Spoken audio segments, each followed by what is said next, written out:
uno quita el sonido ahí. No me subo, espera, no me subo. Vale, ya está.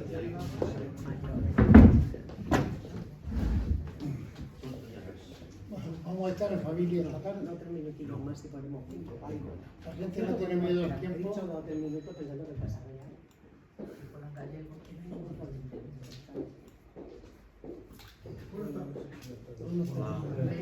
Buenas tardes, buenas tardes.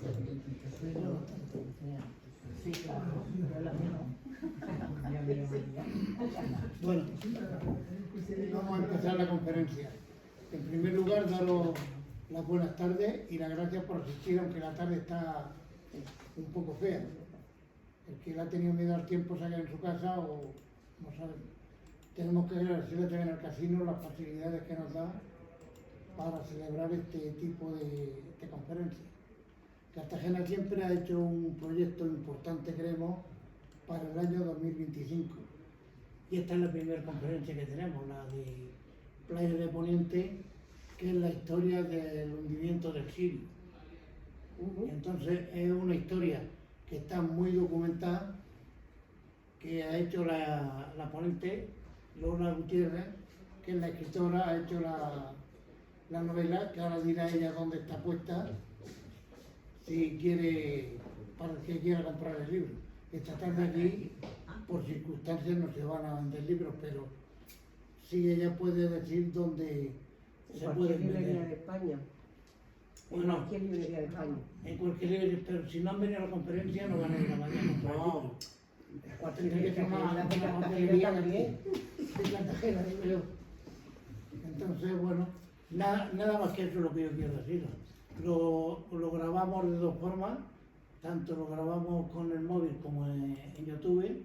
Esta tarde no lo vamos a emitir en directo por circunstancias. Una de las circunstancias es que la gente en directo se suman pocos, se suman 4 o 5, nada más. Y lo que vamos a hacer es corregirlo, porque hay cosas que a lo mejor no están bien grabadas y una vez que esté limpio y bien expuesto, lo emitiremos. Así hicimos con los submarinos y llevamos más de 9.000 visitas. Esperemos que tengamos un éxito con esto del Sirio también esta tarde. Y nada más, yo daros las gracias a todos de corazón, porque todos sois amigos, todos habéis venido a mi llamada y quiero agradeceros de corazón que estéis aquí con nosotros viendo las compañías. Nada más, ya os dejo con Gonzalo y con los otros.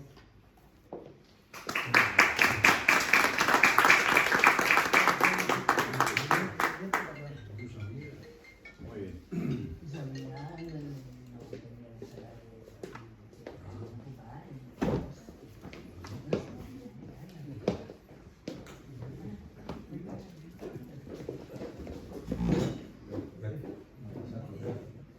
Tenemos más jóvenes.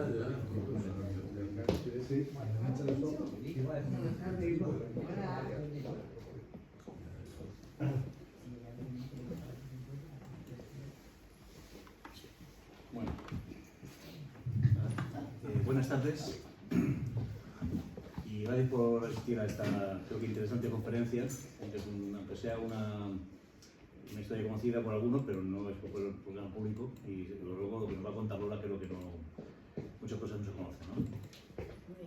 Lola Gutiérrez Sánchez, aunque formada profesionalmente como técnico de imagen y sonido, radio y televisión, desarrolla su actividad cotidiana en el terreno de la cultura y el fomento de las actividades relacionadas con las letras y la creación literaria.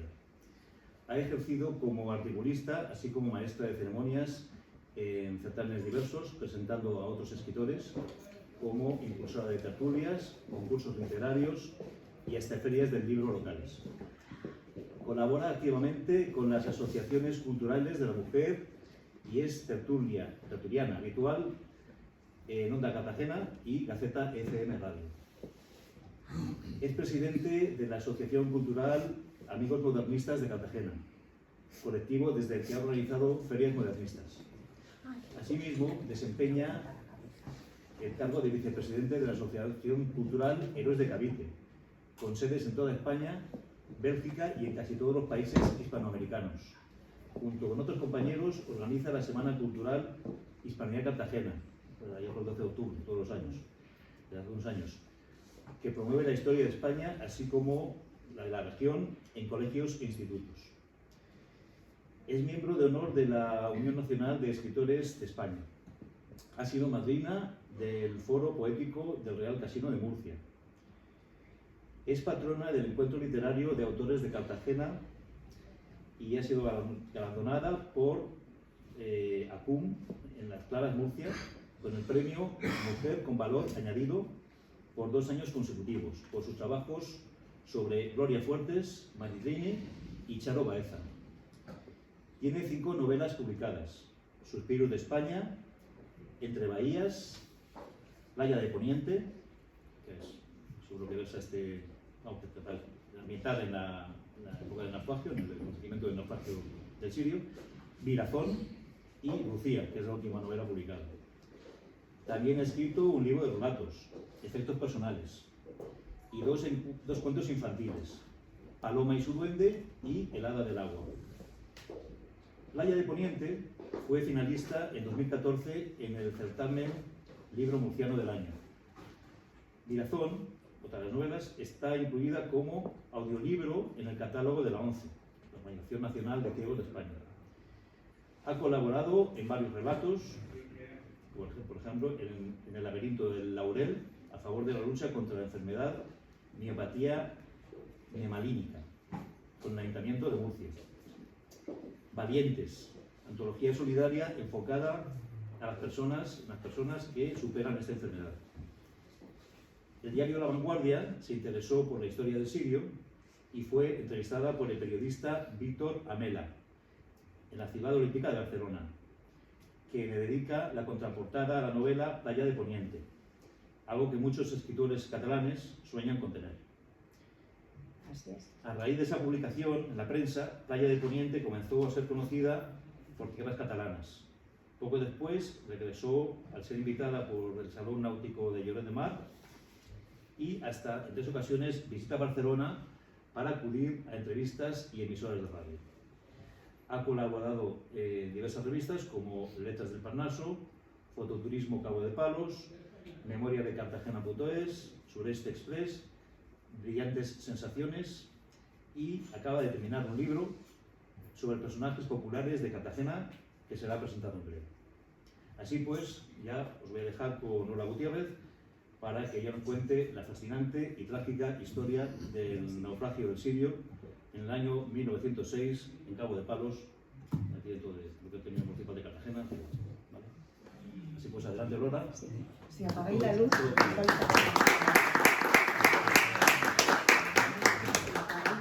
si alguien puede apagar la luz para que se vea, sí, la diapositiva muchísimo. Sí. Comenzamos enseguida.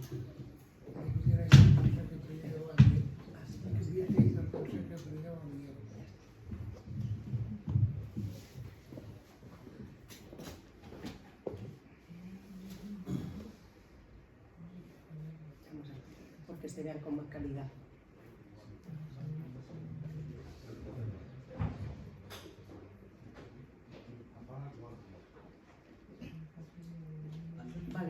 Vale así. ¿Ahora sí? Yo creo que sí. Sí, se ve por ahora. Ya está. Muchas gracias. ¿Y ahora por qué no pasa esto? Ahora no pasa.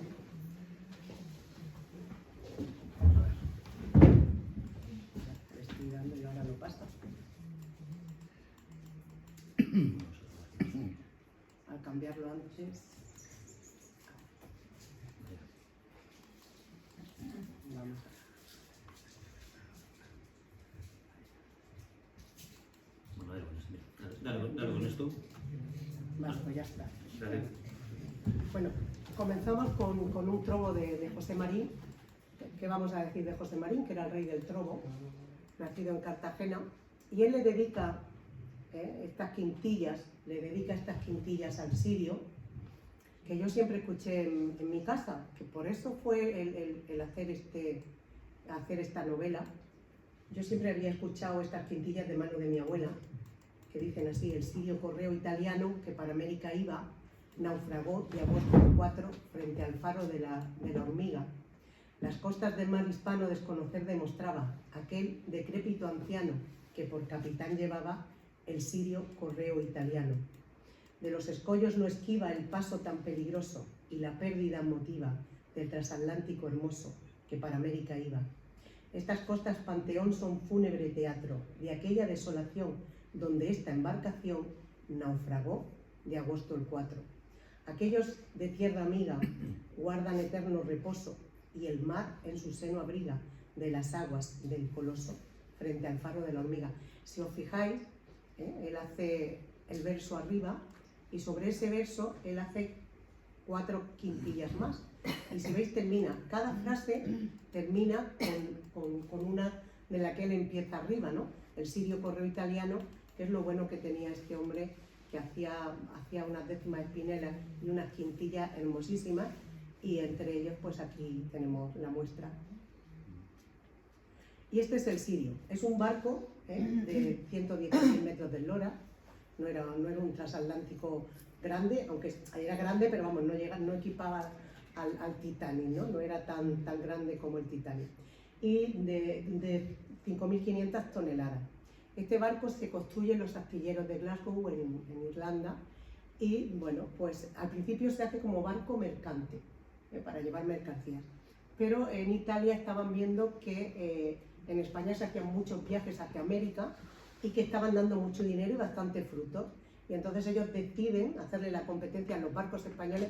Entre ellos había uno que era bastante rápido, bueno, como era el León XIII, y entonces lo que deciden en Italia es remodelar el barco, que no fuese ya un barco de mercancías, y lo convierten en un barco de pasajeros de lujo, que luego veréis al final de las diapositivas todo el lujo, todo el mármol que lleva el barco en la fotografía que vamos a mostrar. Y este es un cartel que le hacían al barco, pues llevaba telegrafía sin cable. Ya cuando el barco lo remodelan y lo dejan de primera, pues ellos ven que, bueno, cómo pueden sacarle, pues haciendo propaganda y haciendo carteles. Bueno, los pasajeros de primera, de segunda, ellos van informando cómo pueden viajar y con qué ventajas y comodidades en este barco nuevo. Obviamente ellos exageran y mienten. Ahora veremos por qué ocurre la tragedia y por qué. Y yo voy a mostraros aquí, que se me han movido las diapositivas un poco, cómo viajaban y quién eran los de primera, los pasajeros de primera, de segunda y de tercera. Y lo vais a notar por la ropa enseguida. Estos pasajeros que estáis viendo ahora mismo en la diapositiva son de segunda, por eso digo que se me movió y no me he acordado de haberlo arreglado. Estos son pasajeros de segunda. Estos son claramente de primera. Vemos a las señoras con sombreros, con abrigos, vemos a las con traje. Estos son de primera. Y ahora vamos a ver, obviamente, los que dormían en cubierta, tapados con lonas, eran los que dormían sobre sillas, eran los de tercera. Un viaje de primera, fijaos que costaba alrededor de 1.000 pesetas. En aquella época, hablamos del 4 de agosto de 1906, alrededor de unas 1.000 pesetas. Un viaje de segunda sobre 700, y un viaje de tercera, que eran los que dormían en sillones de madera bajo la cubierta, no llegaba a 500 pesetas, 400 y pico pesetas. ¿Qué pasa? Que el sirio llevaba pasaje clandestino. Desde que sale del puerto de Génova hasta llegar a América, todos los puertos y todo que hacía escala, en España solamente hacían 3 sitios escala. Uno era Barcelona, que recogía pasaje, el otro era en Cádiz, que también recogía pasaje, y en el último sitio donde recogía en España era en La Gomera, era en Canarias, ya por los Vientos Elíseos hacia América. Pero él iba parando para que la gente se acercara. El barco no paraba, sino que aminoraba la velocidad para que la gente en barcas, había un barquero. Aquí lo que hacen la empresa, no está muy claro si era la directiva o si era la empresa, si la empresa estaba, los dueños, que yo creo que no, que eran más bien los directivos los que planifican todo esto, mandaban ganchos al interior, pues por ejemplo a Murcia, Albacete, en esta parte de España donde no había puerto de mar, y ofertaban el viaje a 20 duros, a 100 pesetas.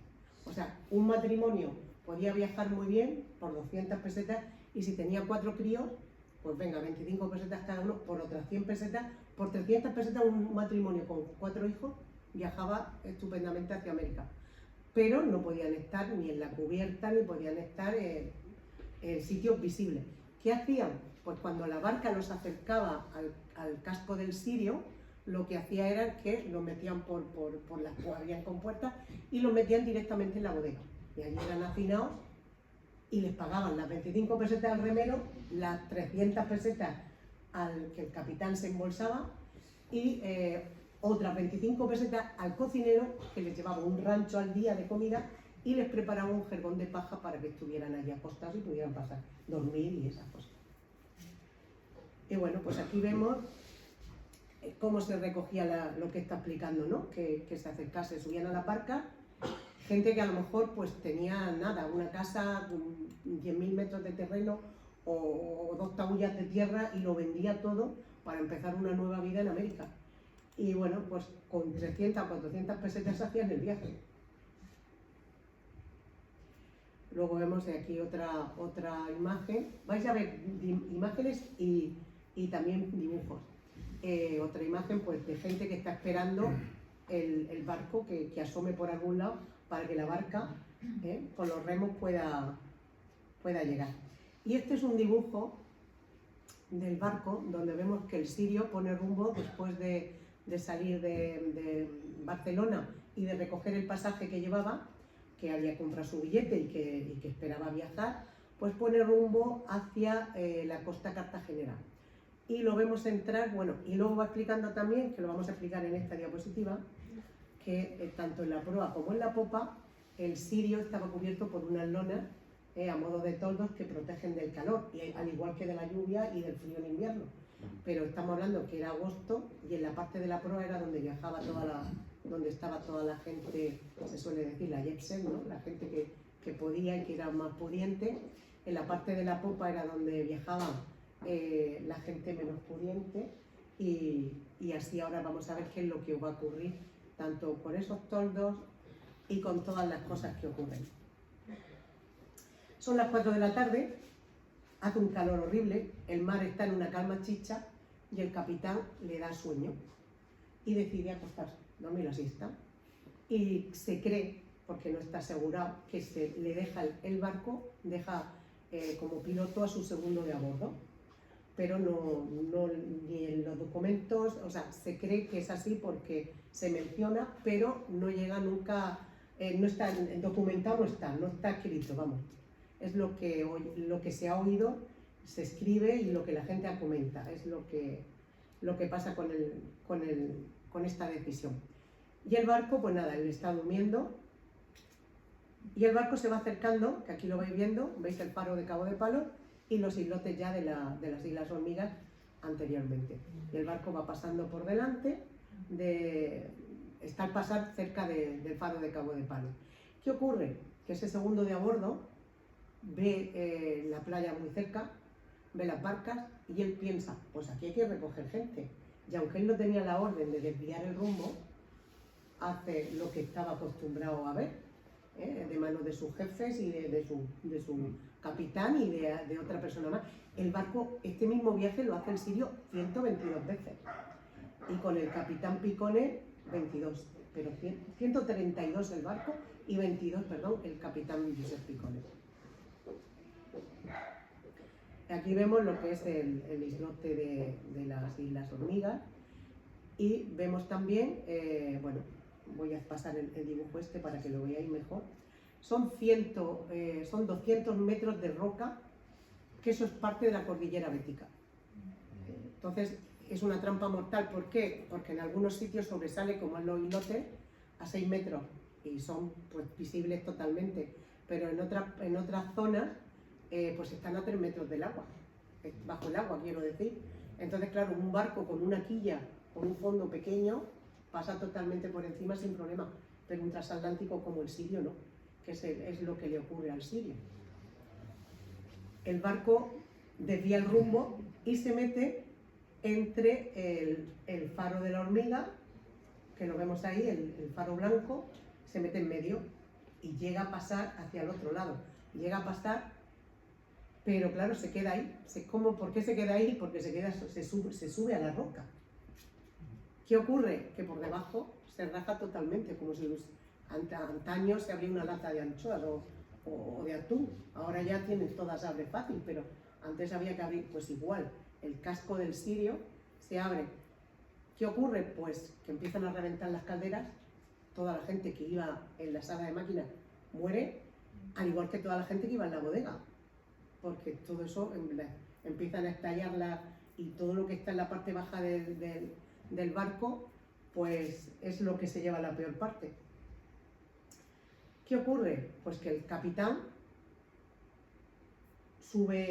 inmediatamente sube al puente, reúne a la tripulación y cuando ve lo que hay, de que los toldos también que protegían del sol, todos los de la popa, porque además de que el barco en popa, cuando se sube a la roca, la popa se queda totalmente sumergida. ¿Y qué ocurre? Que toda esa gente no podía salir a respirar porque los toldos le impedían el salir y bueno, pues murieron pues ahogados todos los que habían ahí. Y bueno, el barco también queda un poco escorado, queda de lado. ¿Qué ocurre? Que los propios botes no podían echarlos a la mar porque caían dentro del barco. Y ahí se juntó el hambre con las ganas de comer. Se juntó que el barco no podía lanzar botes. Que desde Cartagena llama el ministro Juan de la Cierva, que era el único teléfono que había en Cabo de Palos en ese instante, y llama diciendo lo que le había pasado al barco, que se había subido a la roca y que bueno, que se oían los gritos, que reventaban las calderas, que mandaran a la gente, que no te preocupes, que vamos enseguida. ¿Qué pasa? Que sí que vamos enseguida, la mar estaba totalmente en calma chicha, o sea, no había ni una ola. Y desde Cartagena no se piensa que la tragedia es tan grande, ¿no? Tan grande porque no es el primer barco que encalla en esa parte.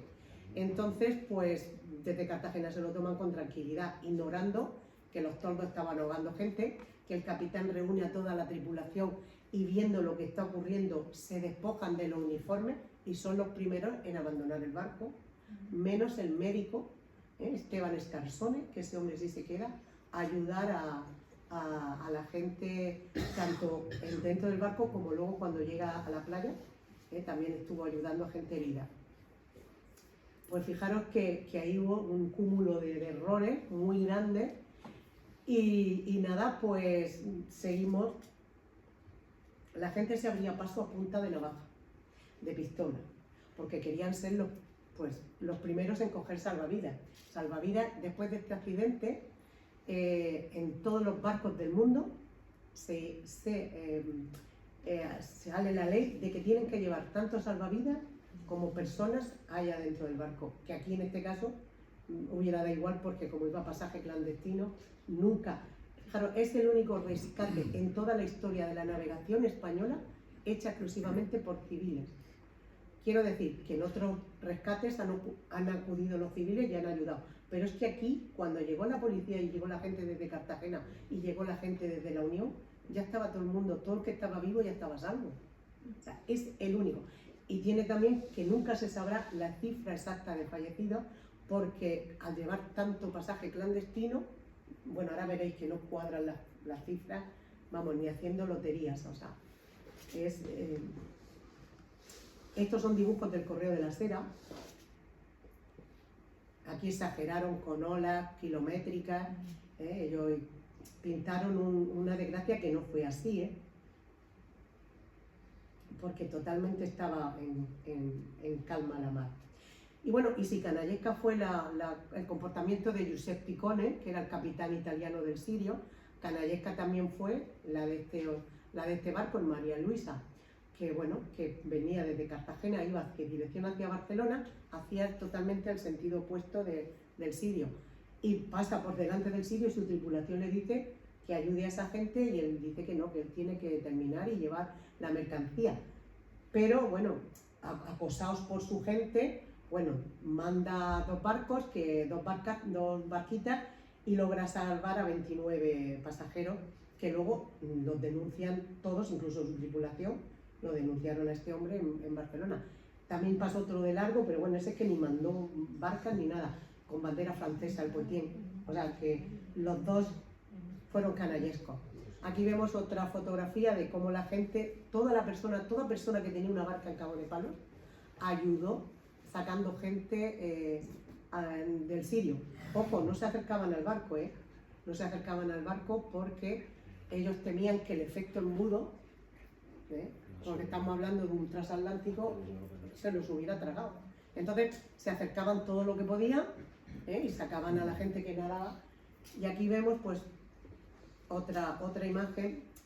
¿Qué persona era la que más? Pues aquí obviamente las mujeres, porque llevaban en agua vestidos largos, llevaban polos, llevaban unas cantidades de ropa, eran las que menos sabían nadar y bueno, pues precisamente fueron las víctimas que más encontraron en el mar.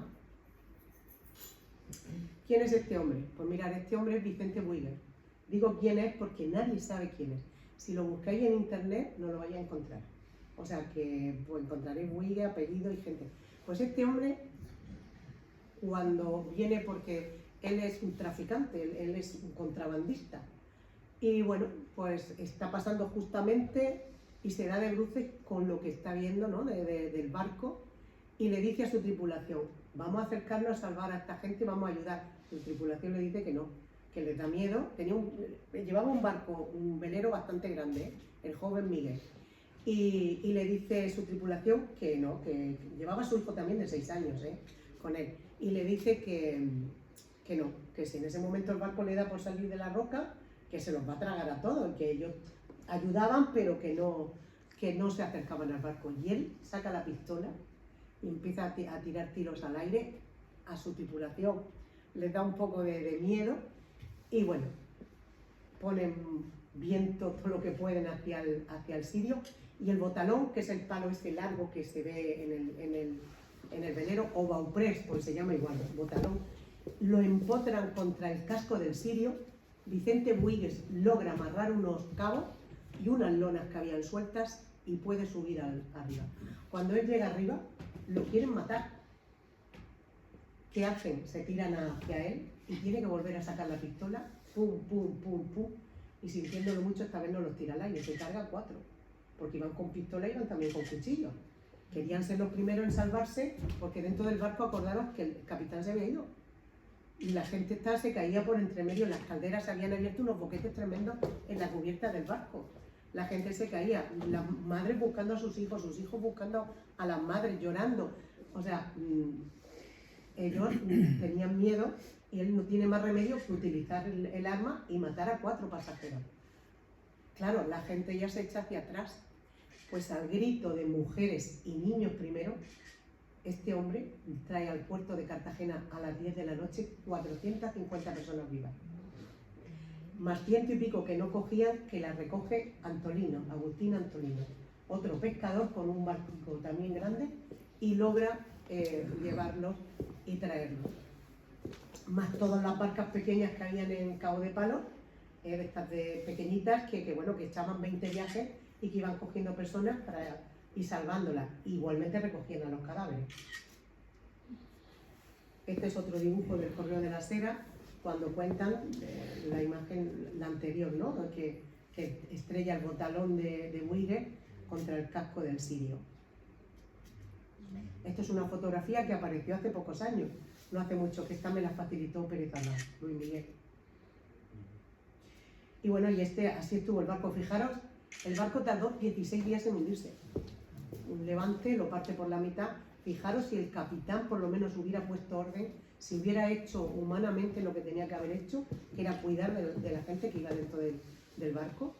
Fijaos si no hubiera podido salvar más vidas, porque hubo más gente que murió pisada, que murió empujada y fue cayendo de la borda. Esta es otra imagen del sirio antes de hundirse.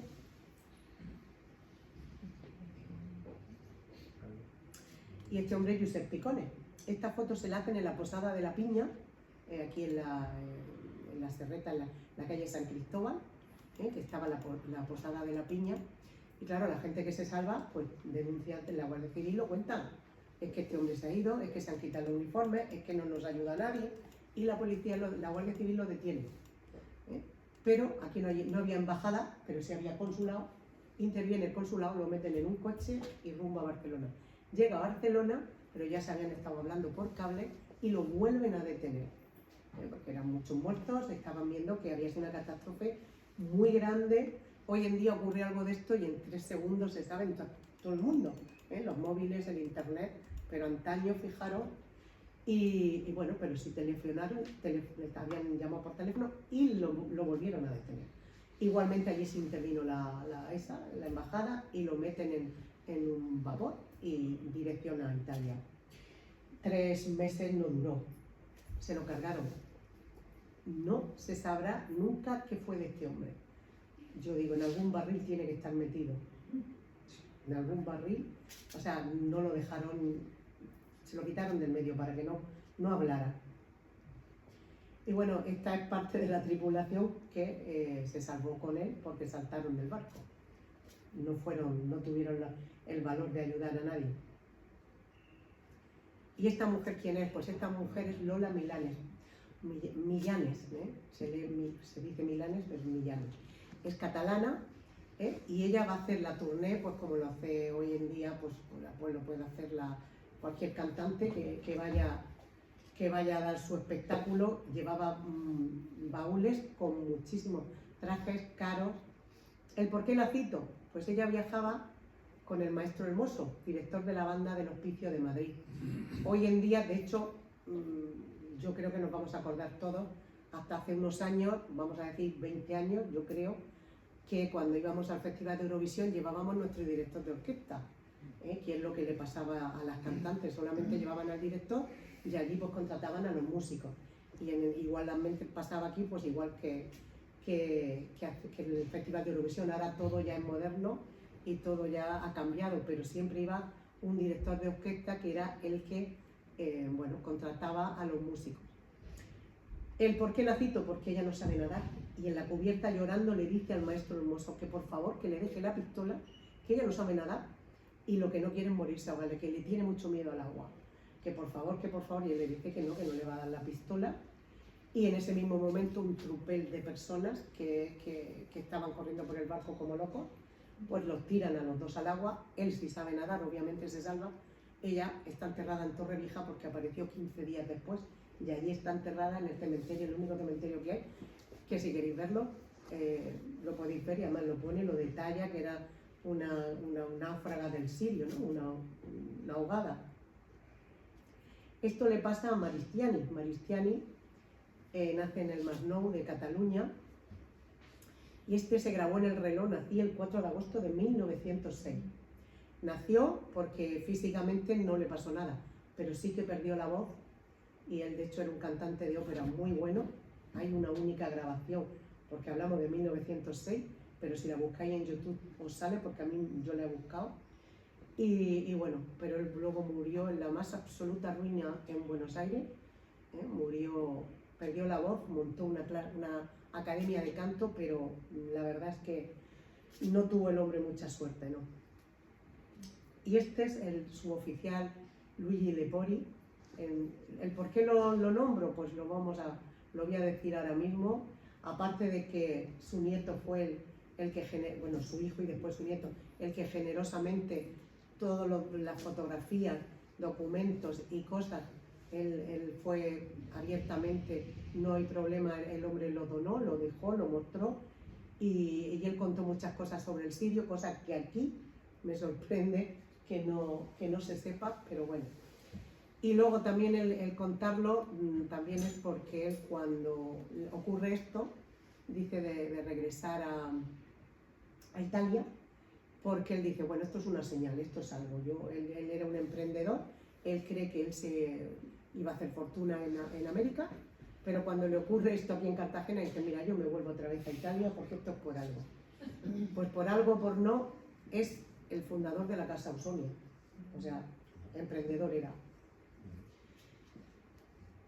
Y aquí vemos, pues eso, este cuadro está en el Museo de Río de Janeiro, está expuesto, y ahí están los 3 sacerdotes que se ve que fallecieron, y bueno, y eso es una pequeña escena de lo que se vio, lo que se vivió esa mañana, ese 4 de agosto, perdón, a las 4 de la tarde, de 1906 en la cubierta del Sirio, porque fue pintado por uno de los supervivientes y ya digo, está ahí en el Museo del Río de Janeiro y bueno, se puede ver perfectamente.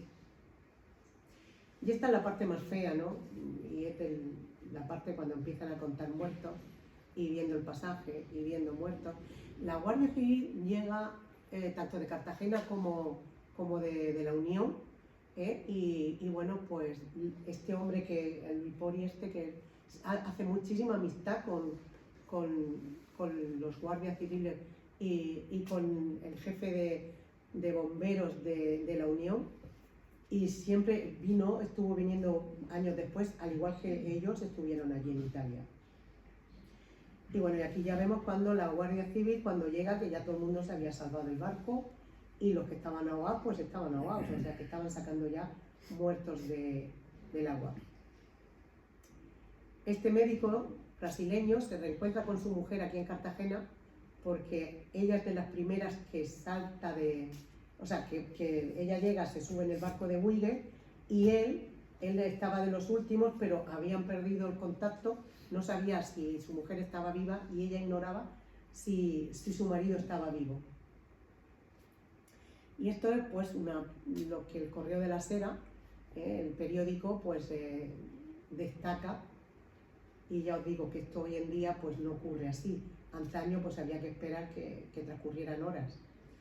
La ABC, Correo de la Sera, todos los periódicos se hicieron eco de la catástrofe que había ocurrido en Cartagena.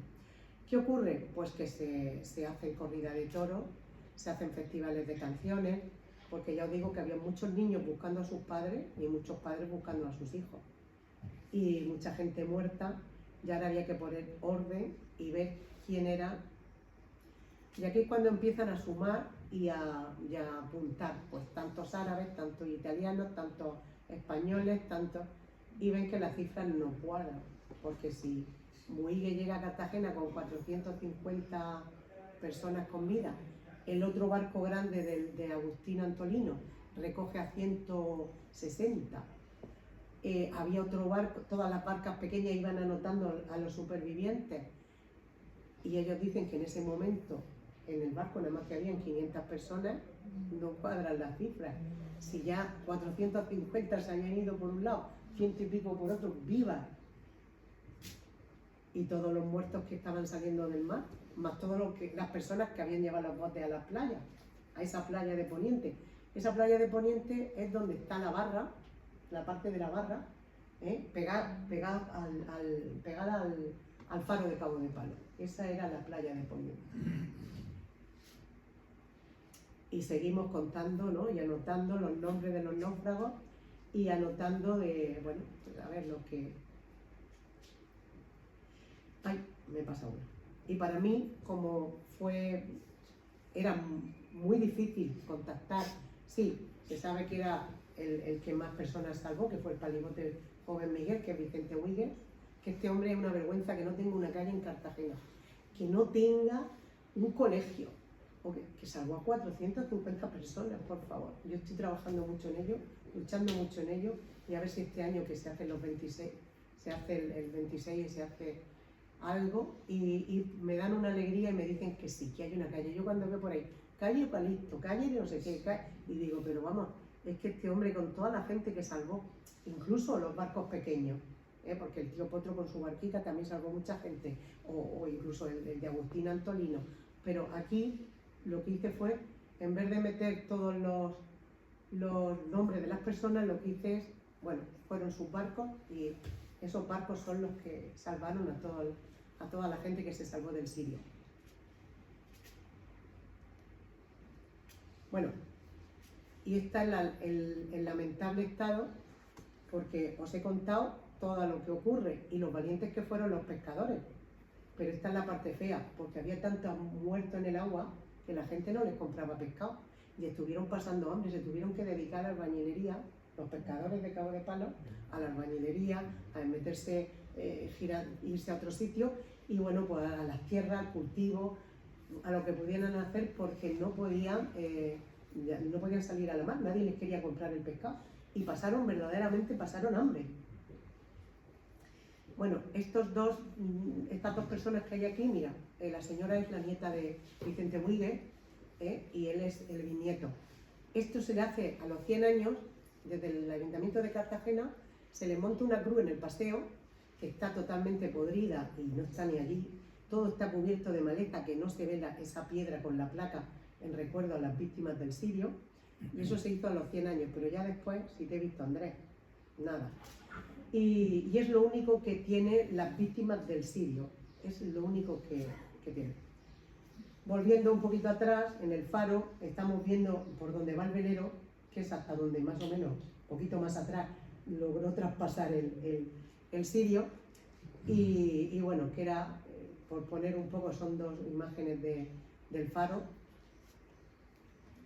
Y aquí lo único que tiene Vicente Buigues, y está arriba en el mirador, en una placa de metraquilato, que no es más grande que la pantalla del ordenador, y eso se lo pagó el Club CIMA, el Club de Buceo de allí de Cabo de Palos. O sea que no es ni del ayuntamiento ni de nada. Esto es un dibujo donde está el ancla, ahora mismo, donde está situada la proa, la popa, las calderas. Y ahora os voy a pasar unas imágenes del fondo del mar que me pasaron unos buceadores amigos. Mirad, ahí tenéis el ancla.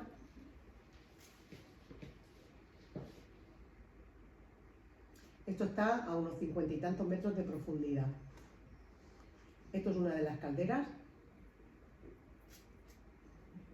Y aquí vemos cómo el barco era totalmente de lujo, porque vemos los baños de mármol de Carrara, mármol rosa. O sea, que el barco estaba, tenía platos, cristalería, todo de lujo, toda la vajilla que llevaba, los cubiertos, o sea, todo era de un lujo exquisito.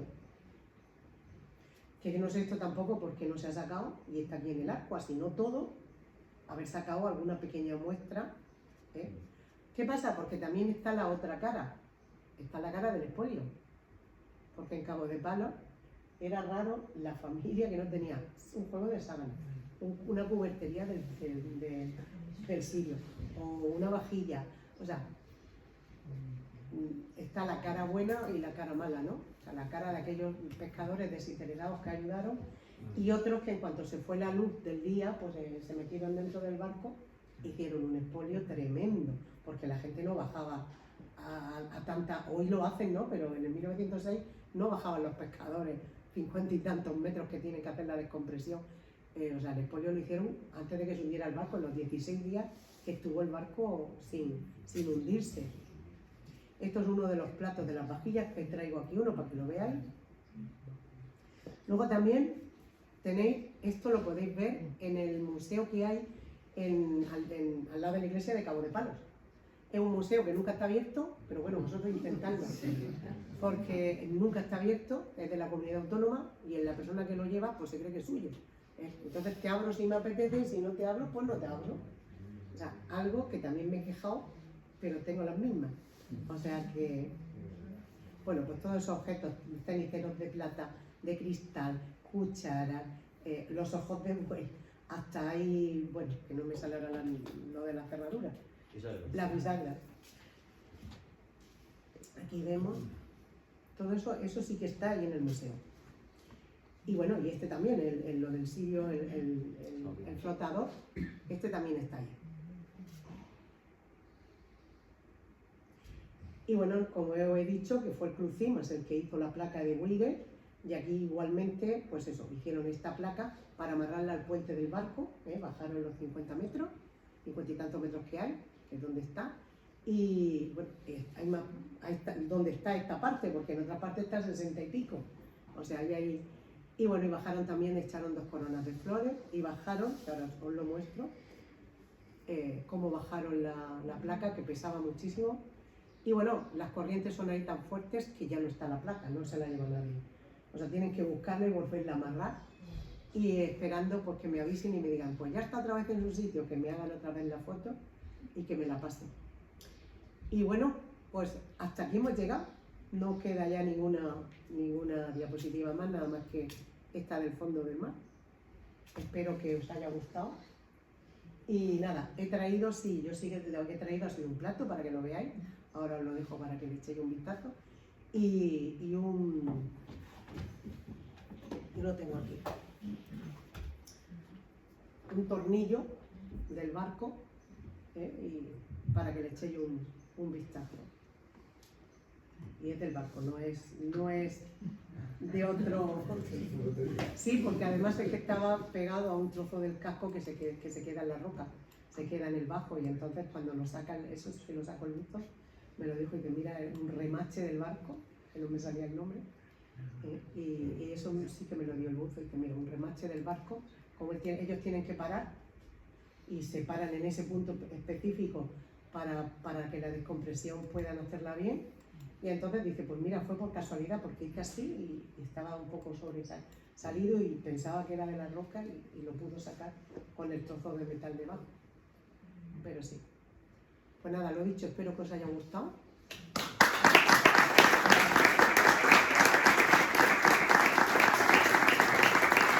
¿Se puede ver el tonillo? ¿Perdón? ¿Se puede ver el tonillo? Claro, sí, lo he traído para que lo veáis.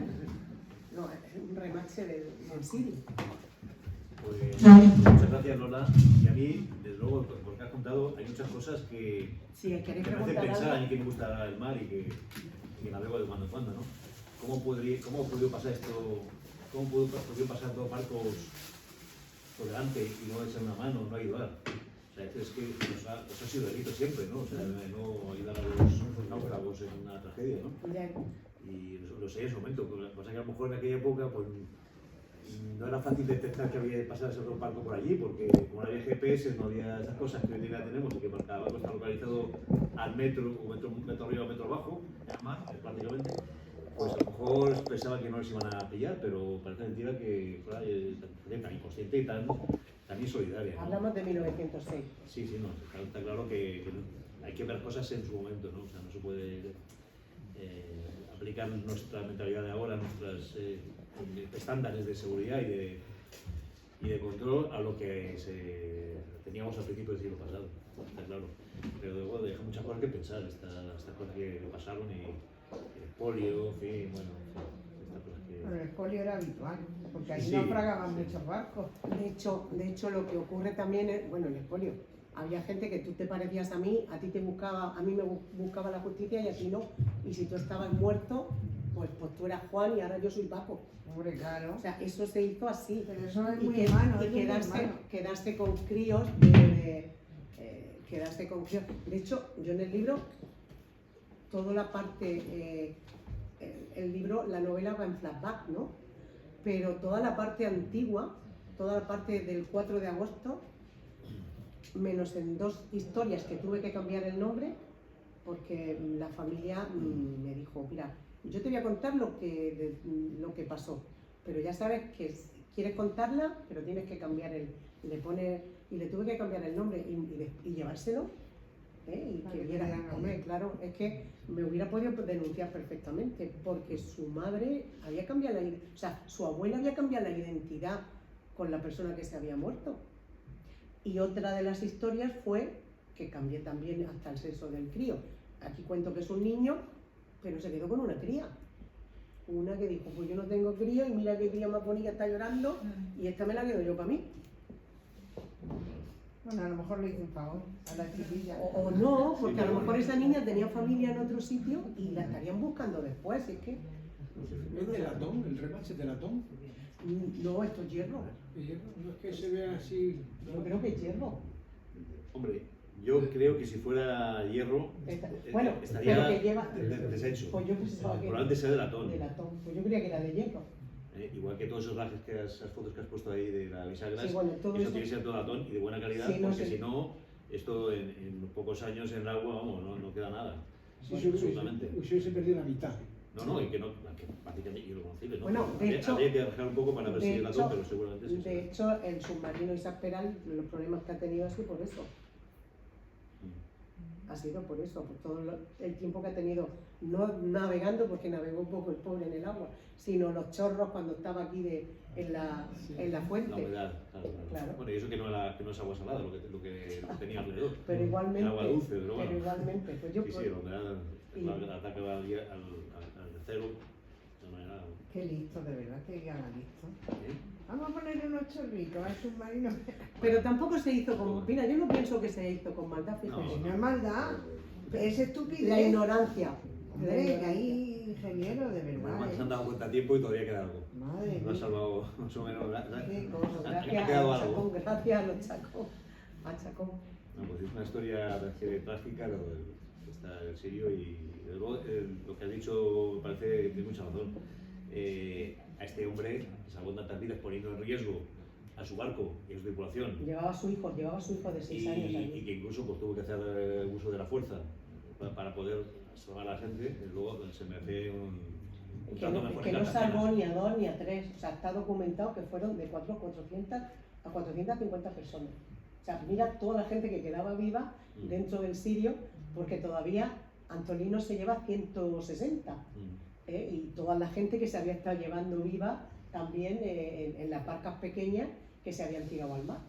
La mayoría de los muertos sí que eran mujeres, pero lo que hemos hablado.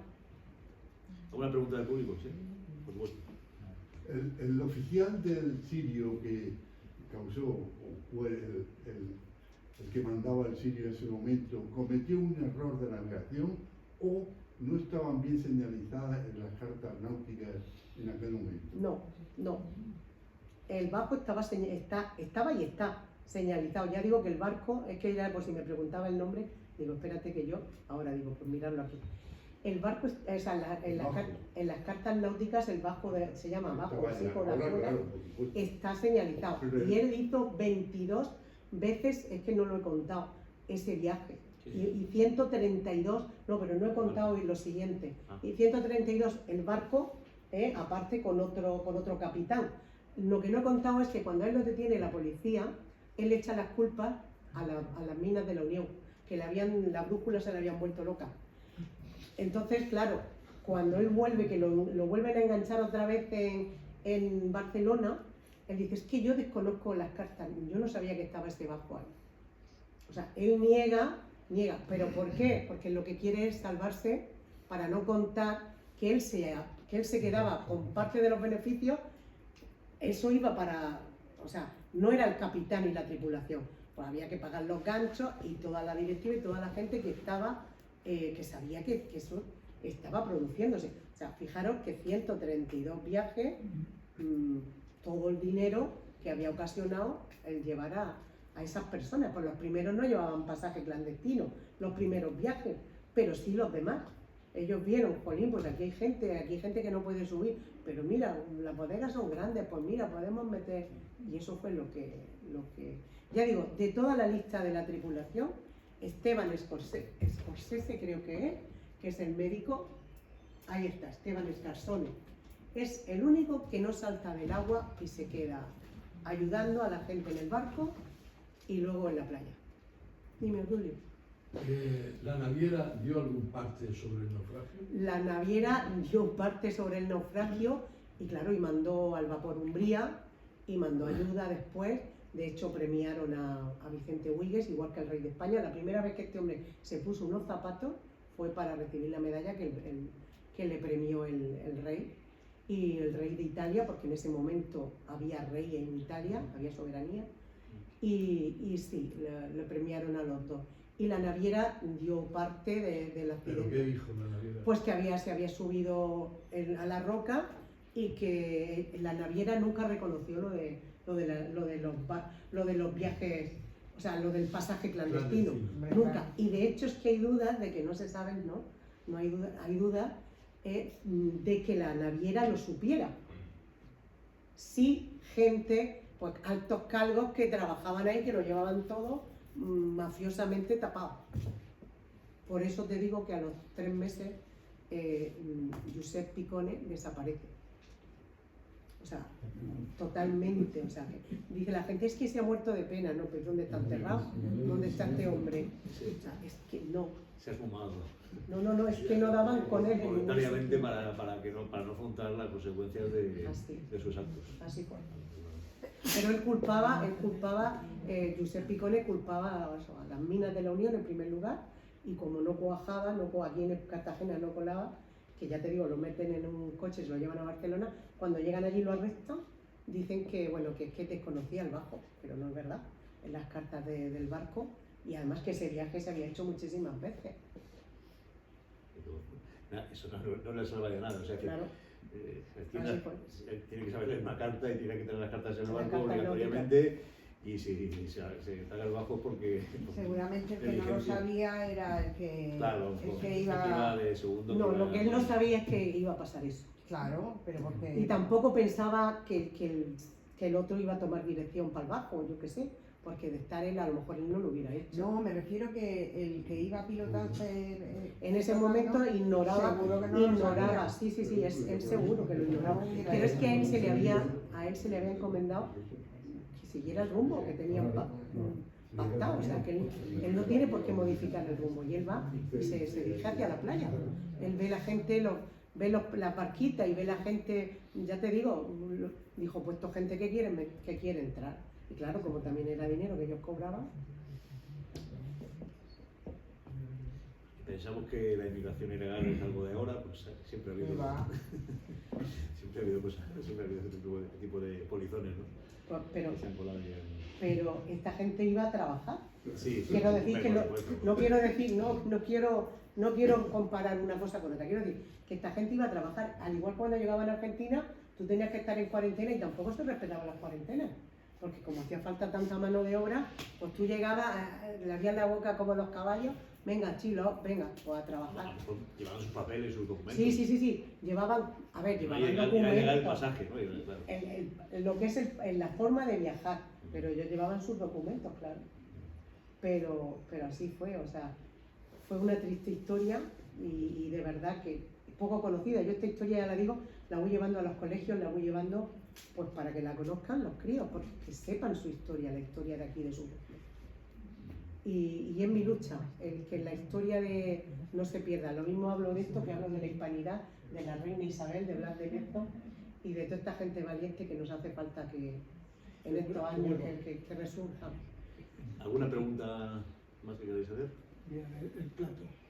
Sí, Oye, Yo me queda la duda,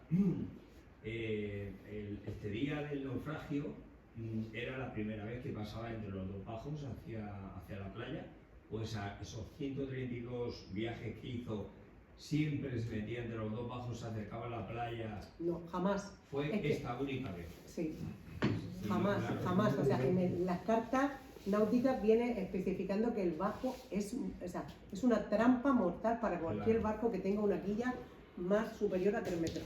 Claro, o O sea sea, que que nunca pasa- lo había hecho, excepto en este, que Porque se le atravesó. el capitán le dio sueño, había comido de más o Ya. dijo de acostarse y pues tú, hazte cargo del barco. segundo Y él vio que eso y la dijo, playa pues de- esto es dinero. eligió Dice, un momento para echarse eligió la mal momento para echarse Claro. la siesta y el otro para cambiar el rumbo del barco. Vale, claro, ahora me ha quedado claro. Yo quería hacer una pregunta, vamos, si lo sabes.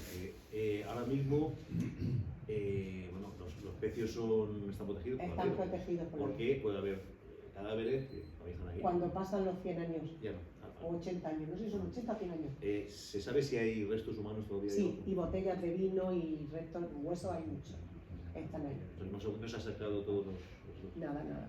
Si lo poco Sí. que hay de fuera es porque esto es lo que menos esto, que esto ya te digo, que lo sacó el grupo, pero todo esto, la gente del pueblo. Mm. Sábanas del sirio, platos del sirio, copas del sirio, lo tiene la gente. Cortaban, sí, a lo mejor el marido estaba sacando gente viva y la otra, mientras tanto, a los que estaban muertos les cortaban los dedos para sacarle las sortijas.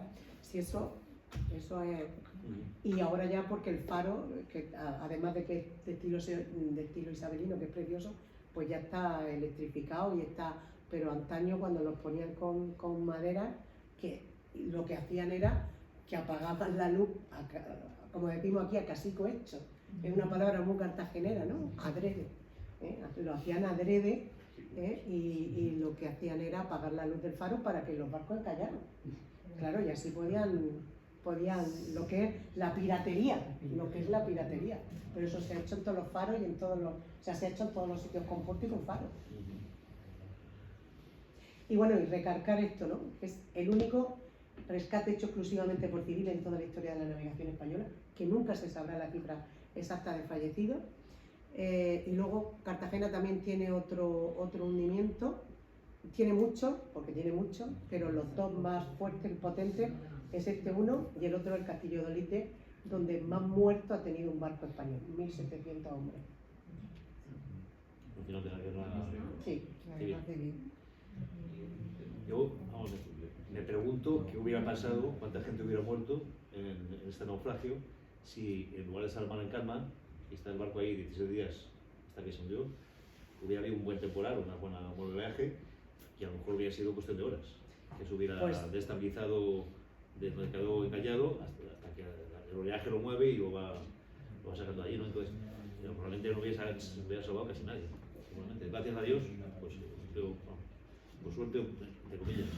Un levante de estos que viene en verano fuerte, pues sí, se hubiera tragado sido otro más a trágico mucho todavía. más gente. Pues sí, Desde luego. pues sí. Muy bien. Pues no tiene más preguntas. Lola, muchas gracias. No, gracias a vosotros siempre. Y pues nada, ha sido muy interesante y Hasta la siguiente. muy interesante.